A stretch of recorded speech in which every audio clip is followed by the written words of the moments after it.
Hi, I'm Elleen, and today I will be presenting our study characterizing media exfiltration from Android apps. So multimedia sensors on our phones have given rise to this persistent rumor that our mobile apps are constantly watching and listening to us all the time. We've all heard stories where people talk about seemingly random conversations with specific topics, and those topics come up in tailored ads later on their Facebook or elsewhere in the internet. In some concrete examples, Silverpush was embedding ultrasonic beacons into TV advertisements for devices to pick up on for cross-device linking. Facebook has filed patents to recognize user emotions as they scroll through their feed. There was an example of a soccer app that was using the device microphone to listen for unauthorized broadcasts, then using that location data from the device to pick up on where it was coming from. And there have also been examples of photos being taken surreptitiously by shrinking the preview window down to a 1x1 pixel. In general, companies have a lot of incentives to understand and control their users better, but in general, media surveillance has so far been anecdotal. So a few of the goals of our study are to identify and measure media exfiltration at scale, meaning that we use a large number of apps and we also broadly cover app stores. And in this study, we focus on exfiltration over the network as opposed to privacy implications due from app access to the hardware itself, such as device fingerprinting and location tracking. And we also consider whether the exfiltration is a leak that is undisclosed or unexpected. We're also interested in how apps use sensors in regards to permissions requested and APIs that are called. And we're also interested in whether these are happening from the first or third parties. So I talked a little bit about our motivation, and next I'll move on to the threat model of the current Android access control mechanism, the methodology of our study, aggregate results from our static and dynamic analysis, 2 interesting case studies that we uncovered, a discussion of our limitations and recommendations given our findings, and the conclusions of our study. So the current Android access control mechanism requires certain APIs to require permissions before code is allowed to execute, and this protects sensors from being accessed by apps that don't need it. These permissions are requested at install time for API levels prior to 22 and at runtime after level 23, meaning that the permissions are asked for before the code that requires them is called. So in our study, we specifically look at the permission model for the camera and microphone hardware access. So why aren't permissions enough? First of all, they're incomplete. There are no permissions that are required to capture the app screen. Secondly, they're coarse-grained. Permissions are granted at the app level, meaning that third-party libraries that are imported into that app also get access, and users don't know when apps are using hardware. If I were to grant microphone and camera permissions to Instagram to record and post a video, they would have the ability to be doing that 24/7, and as a user, I have no idea when they're using this specific hardware. And there's also a lack of visibility and control. Users don't have knowledge of or control over media that might contain personally identifiable information as it is exfiltrated over the network. And once an app is granted permission, the permission is granted forever. It's not really reasonable to expect users to keep tabs on the permissions that they've given apps, especially when those permissions were granted at install time or when they first interacted with the app. So when looking at media exfiltrated, we determine whether the media is suspicious or unexpected. And to do this, we ask 4 questions. Users don't expect media shared outside the primary purpose of the app, and so that presents a privacy risk. If undisclosed to the user, not only is it unexpected, but it might also violate privacy laws. Many pieces of recent legislation, notably GDPR among others, require detailed descriptions of PII that is collected and used. Media shared outside the normal behavior of apps that serve similar purposes is a good indication that it might be suspicious. And lastly, eavesdroppers can easily observe sensitive content if it's unencrypted over the internet. So if any of the above questions is a no, then we consider it a leak. So given the motivation and the threat of this issue, we developed a methodology to filter apps, collect traffic, and characterize media exfiltration according to this pipeline. For our set of apps, we chose a combination of popular, new, and random apps from 4 Android app stores: Google Play, and three popular third-party app stores. And we see whether they call camera or audio permissions, and this totaled 17,260 apps. We used a large number of apps and samples from different stores in order to perform our experiments at scale and to achieve broad coverage of Android apps. Our second step is static analysis, which helps us understand the privacy implications from app code. Our static analysis consisted of permission analysis and media API reference analysis. Permission analysis consisted of the camera and record audio permissions, and we looked in each app's Android manifest XML file to see if they asked for any of these permissions.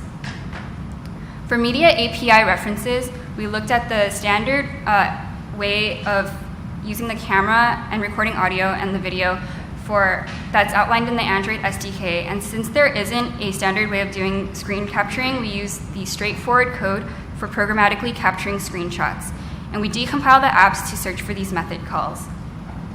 Lastly, for media API references found in third-party libraries, we rely on third-party package names and again search for these method calls. Our next step is dynamic analysis. So why is dynamic analysis necessary? It helps us detect whether media permissions are actually used, since media APIs might be in dead code paths and thus never invoked. And it also helps us detect dynamically loaded or obfuscated code that might not have been picked up by static analysis. So our dynamic analysis test environment consisted of 10 real Android phones, 6 of which are pictured here, and each phone interacted with apps using Monkey for 5,000 events. And we recorded the network traffic using a man-in-the-middle proxy. For detection of media in network traffic, we use a series of 2 steps. First of which is extraction using file magic numbers, which signify the beginning of file headers.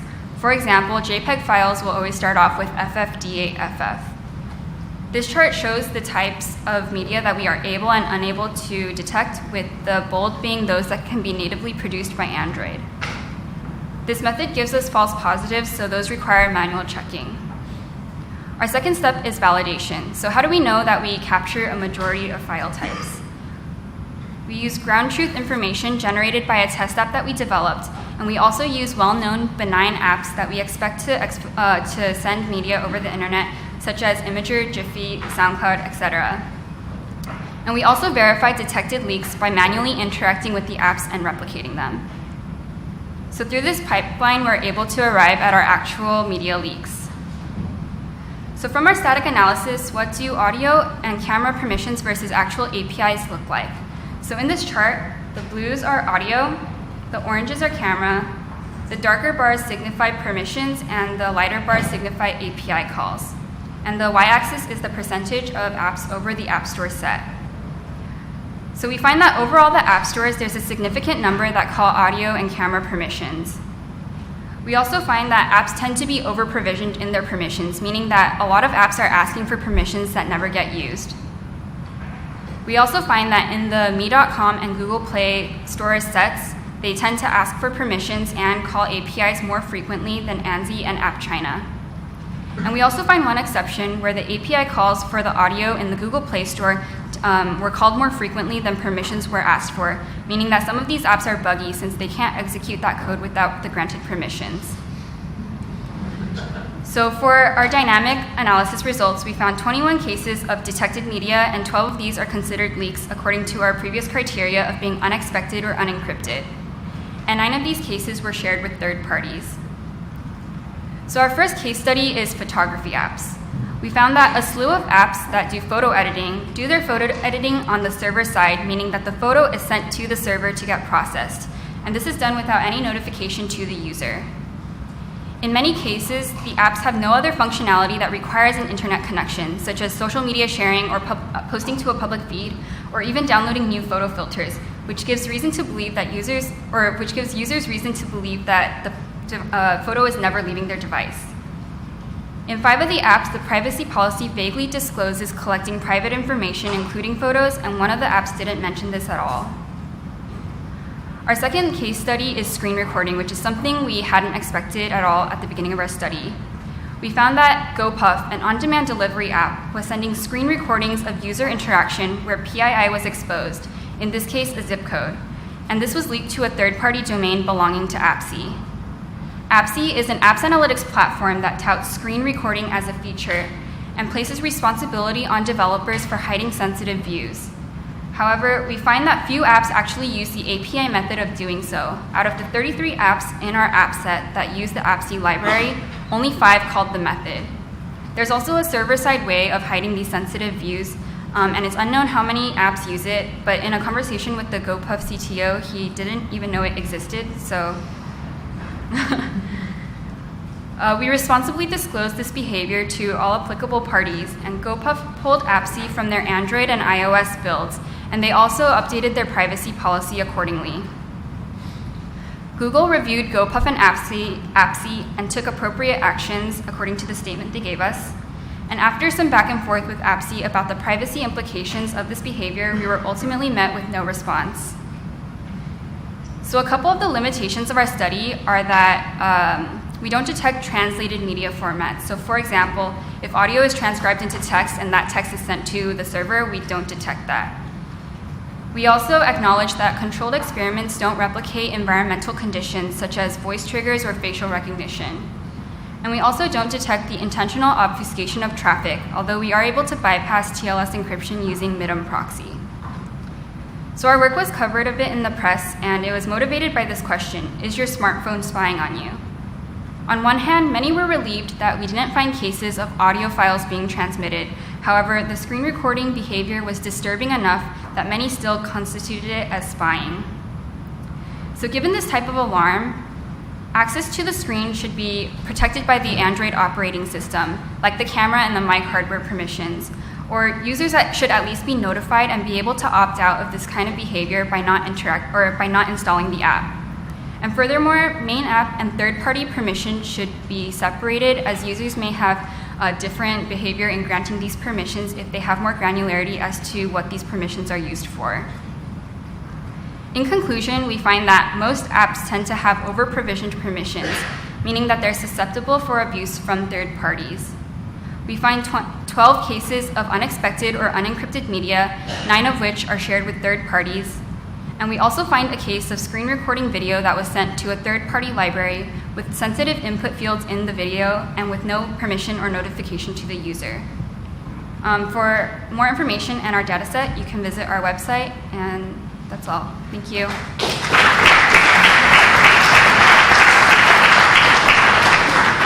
Okay. Thanks for your talk. So you looked at both the static analysis of what API calls you could find and also the dynamic behavior. If you correctly said that if you see an API call in the code but don't observe its behavior, it could be a dead code path or something. But it could also be like a backdoor or something that's triggered under some sneaky circumstance, and that would be really interesting to look into. So if you saw any apps that had a call to use the camera, but it never seemed to actually use the camera, that might be something to look into and see under what circumstances would a code path get executed to actually make the camera. Yeah, definitely. Yeah, about the over-provision permission. So you use Monkey to use the apps, right? To tap on the app. So I wonder to what extent you have, I mean, the Monkey doesn't completely explore the full functionality of the app. So I wonder to which extent maybe some of these permissions are used in options or execution paths that the Monkey didn't happen to stumble upon. So I wonder to which extent you can be confident about this over-provisioning and what is the possible error due to the use of the Monkey in the experiment.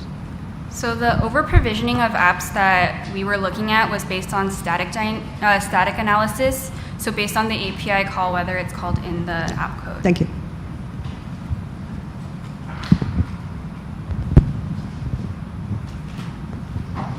Did you find any sort of genuinely malicious type behavior, like in your screen editing, in your image editing app, for example? Was it the image that was edited that was sent to the server, or was it something else, right? I mean, you can imagine trying to detect the sort of really, cases where the app has no need to behave in a certain way, but yet does. Right. We didn't find like malicious behavior per se. It was just more like unexpected. Like for the screen recording behavior, it was like sent to a third party, which users wouldn't expect, and that could easily be, yeah.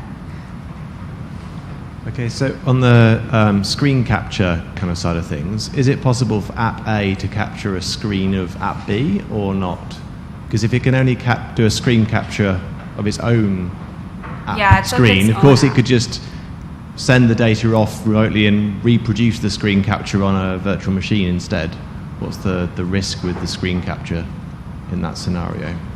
I don't really understand the question. So I think that what his question is about is whether the screen permission is basically allowing you to break the Android sandboxing and see into what other applications are, the UI of other applications, besides the one that is requesting this permission.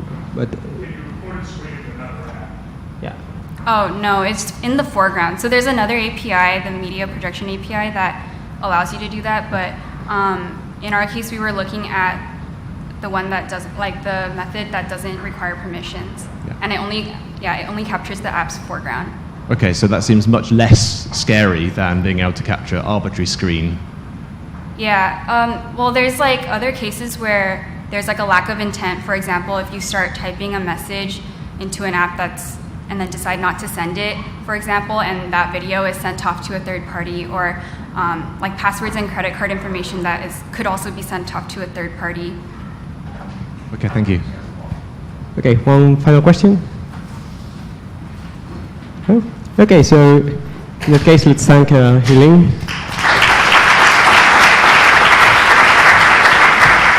And I have a couple of announcements. Basically, this is the last session for today. And just a few notes. Basically, if you go to the website, you can actually see the menu that we'll have for today's banquet. And you should remember to bring the color paper, because this is going to be used for your menu.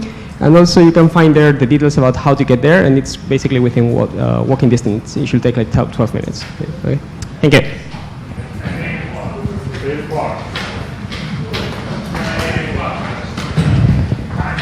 8 o'clock.